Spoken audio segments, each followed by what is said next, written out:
তাড়াতাড়ি বের করতে যাব, আমরা এসছি নিতে তোমাকে। ও বাবা, গোপী চুনু কোথায় যাবে? হ্যাঁ, বের বের করতে, তাই তো? তোমার কই উঠবে গোপু শুনু? হ্যাঁ, তুমি নিতে পারবে গোপু শুনুকে করে? পারবে? আচ্ছা, নিয়ে যাবে যে তোমার বাড়ি বের করতে, তুমিও টিপ পরিয়ে দেবে।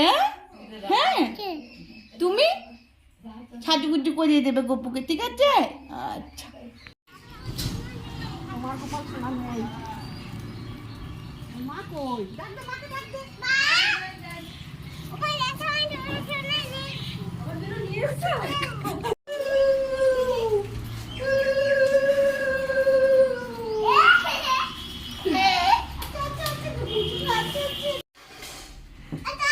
আচ্ছা আচ্ছা আচ্ছা আচ্ছা আচ্ছা আচ্ছা।